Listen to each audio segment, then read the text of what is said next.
Frères et sœurs, chers enfants, jeunes gens, jeunes hommes, jeunes filles, chers amis, bonsoir. Vous êtes sur YouTube ADD Nantes. Vous pouvez aussi écouter YouTube ADD Nantes pour enfants et ados. Et je suis aussi avec le caméraman Stéphane.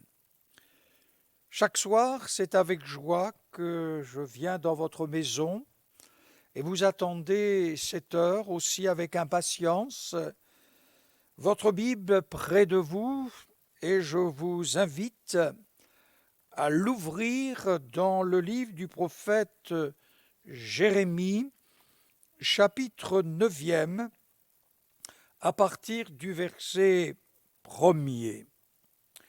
Ô si ma tête était remplie d'eau, si mes yeux étaient une source de larmes, je pleurerais jour et nuit les morts de la fille de mon peuple.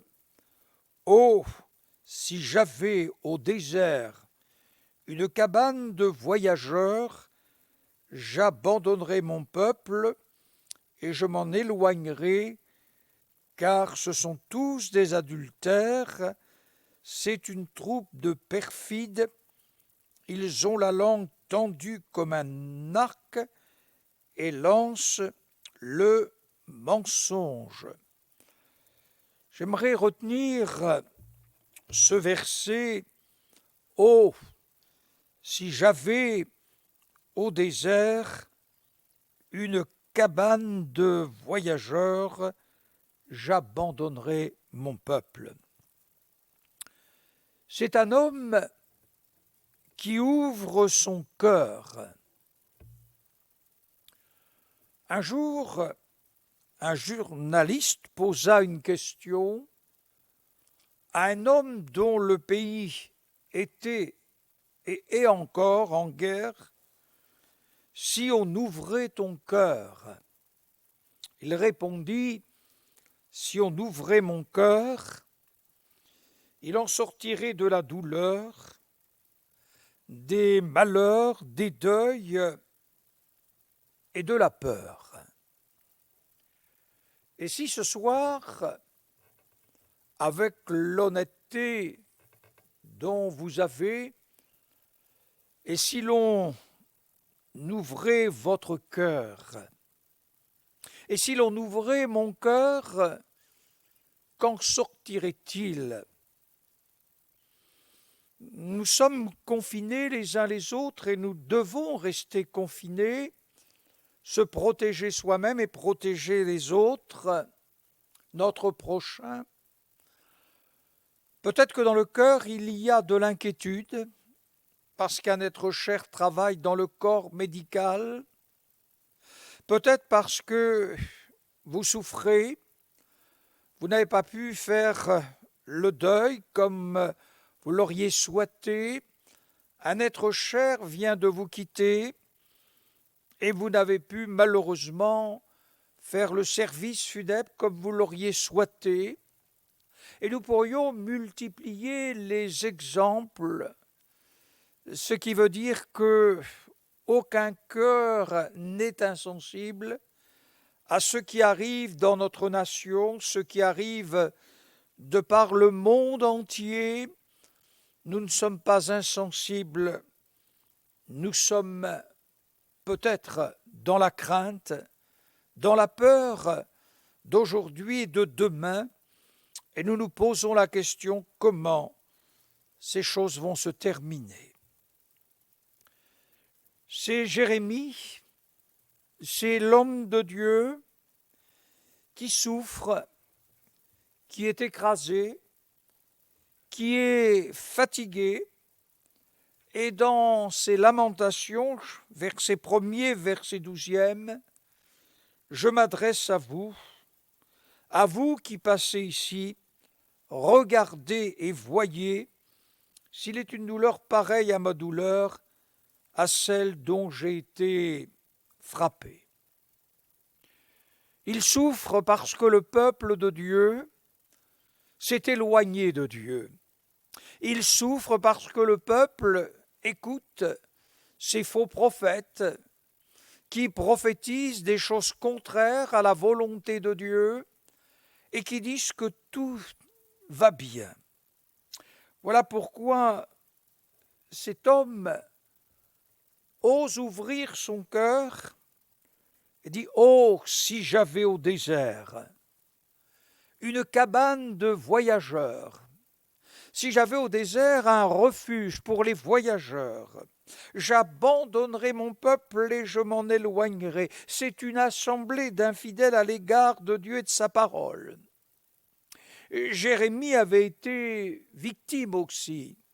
Venons, complotons contre Jérémie, venez, tuons-le avec la langue, ne prenons pas garde à tous ses discours. Il s'était tourné vers Dieu, avait pu dire « Tu m'as persuadé, Éternel, je me suis laissé persuader, tu m'as saisi et tu m'as vaincu. »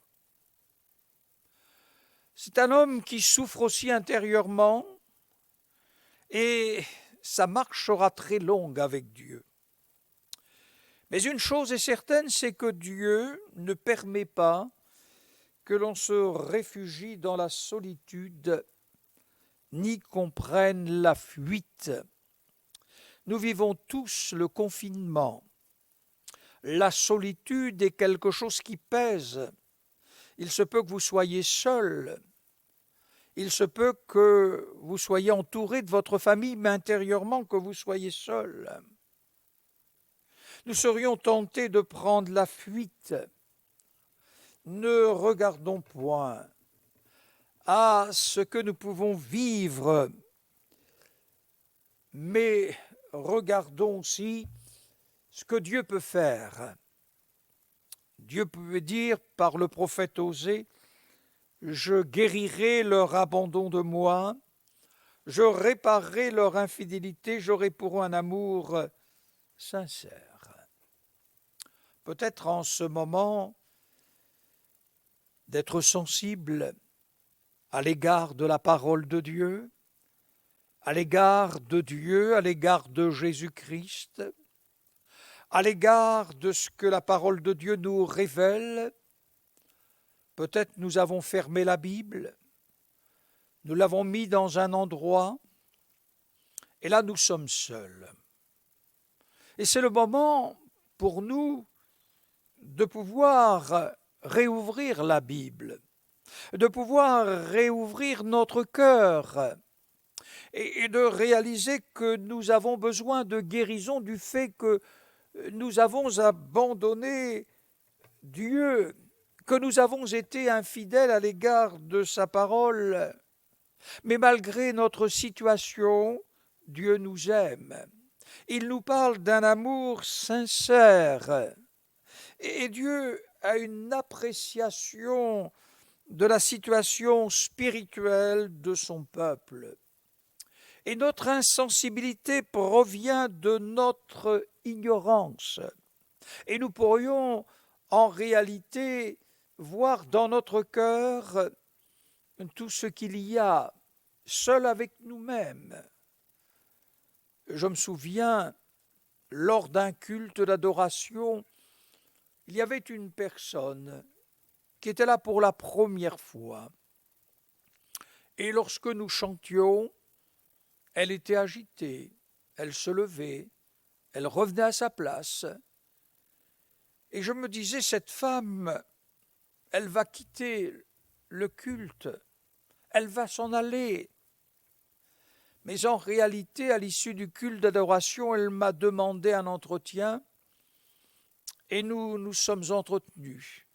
Elle a dit, pasteur, lorsque dimanche matin, lors du culte, j'étais agité, j'étais troublé, je venais d'apprendre l'assassinat de ma sœur dans la chair.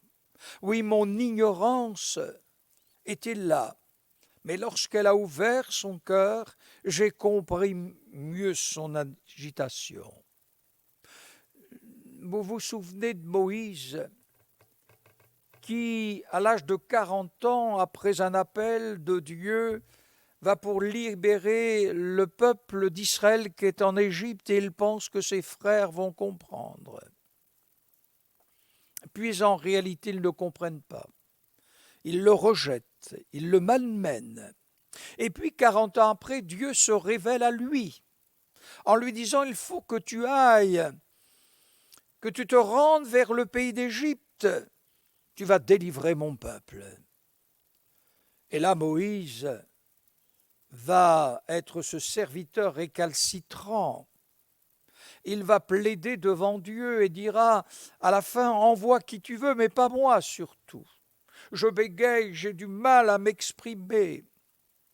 Et puis Moïse souffrait intérieurement, et cela depuis 40 ans du rejet. Oui, Dieu a su le guérir du rejet. Et combien, à une période de notre vie, nous avons pu souffrir du rejet. C'est une blessure profonde. Rejet qui a pu se manifester dans notre enfance, dans notre jeunesse, dans notre vie d'adulte. Et nous sommes parfois dans nos là comme des personnes blessées. Nous réagissons et personne ne sait le drame que nous pouvons vivre intérieurement, et cela peut être depuis des décennies. Dieu a su guérir le cœur de son serviteur, le cœur de Moïse. De la même manière, il peut encore guérir notre cœur de la crainte de ce que nous avons vécu dans le passé. Oui, lorsque Jésus marchait sur la terre des hommes, quelques pharisiens dirent à Jésus, dans l'évangile de Luc, chapitre 13e, verset 31e, « Va-t'en, pars d'ici, car Hérode veut te tuer. » Les pharisiens se souciaient de la sécurité de Jésus. On les voit constamment, ayant rejeté le Seigneur Jésus, vouloir supprimer sa vie et toutes sortes de complots envers lui. En réalité, ils ne se souciaient pas de la sécurité de Jésus. Et Jésus va leur répondre, allez et dites à ce renard, voici je chasse les démons et je fais des guérisons aujourd'hui et demain et le 3e jour j'aurai fini. Oui, 30 ans de formation dans la vie de Jésus de la part de son Père pour un ministère de 3 ans et demi. Oui, aujourd'hui, je chasse les démons et je fais des guérisons. Et demain, le 3e jour, j'aurai terminé. Dans le livre du prophète Ézéchiel, au chapitre 13e, verset 4e, tels des renards au milieu des ruines, tels étaient les prophètes, tel était Hérode au milieu des ruines d'Israël. Tels aujourd'hui des renards au milieu des ruines spirituelles. Oui, depuis quelques décennies, voyons cette confusion religieuse avec ces autoproclamés qui disent parler de la part de Dieu, qui disent être des prophètes, qui prophétisent toutes sortes de malheurs. Ce qu'ils voient en réalité, c'est de soudoyer votre cœur et aussi de soudoyer votre argent. Mais quant à Jésus, rien ne peut l'arrêter, ni le détourner de sa marche.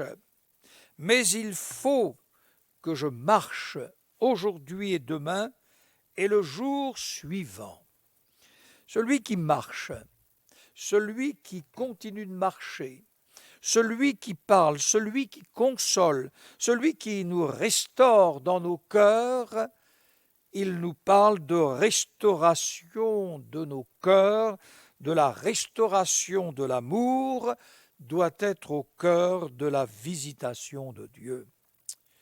Et Dieu, par Jésus-Christ, son Fils bien-aimé, par l'Esprit de Dieu, veut faire un travail de restauration. Il veut parler à votre cœur, il veut vous consoler, il veut que votre cœur change, il veut que votre cœur soit restauré, il veut que votre cœur soit guéri.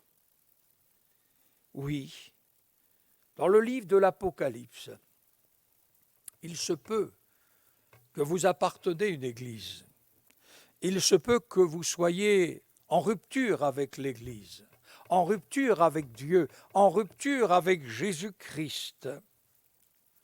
Et pourtant, pour la restauration de l'amour, Jésus de son ciel de gloire dit « pratique tes premières œuvres ».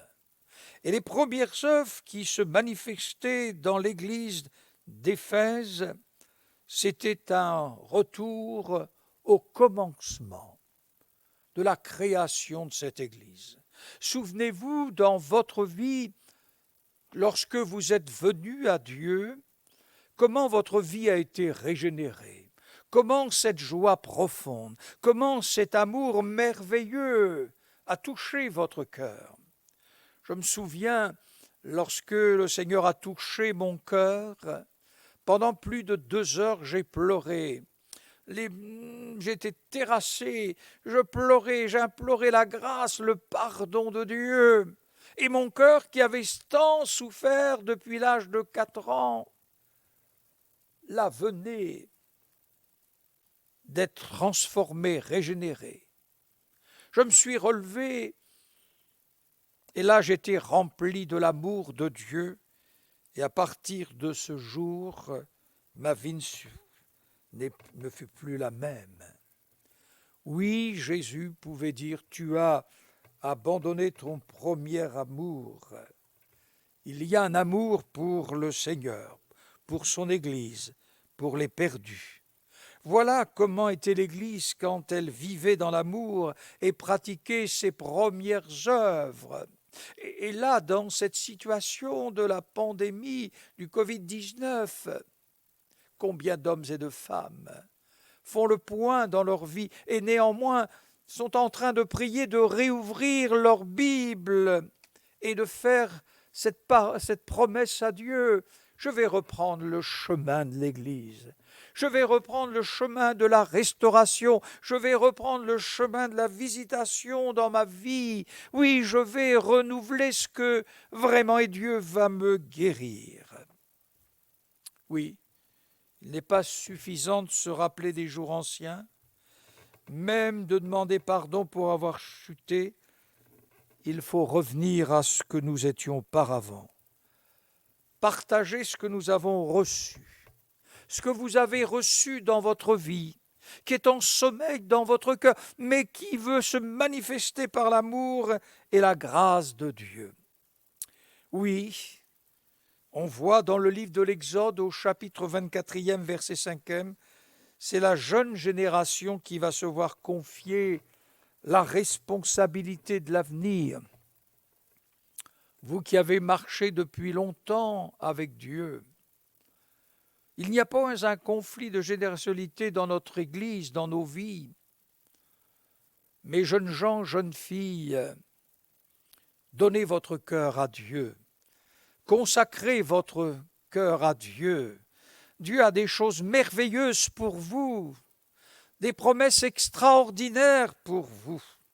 Oui, Jérémie a repris sa marche et terminant sa vie, il faut que vous continuez à marcher, il faut que vous repreniez votre marche. Que Dieu vous bénisse. N'allez pas chercher votre refuge dans la solitude ni dans la fuite, mais revenez à Dieu, réchauffez votre cœur, ayez une intimité avec Dieu et sentez combien Dieu est bon. Il est celui qui veut vous guérir, il est celui qui veut vous bénir, vous fortifier. Nous allons prier ensemble pour que Dieu vous aide. Seigneur notre Père céleste, nous voulons te prier pour que tu aides ces auditeurs que tu leur fasses du bien.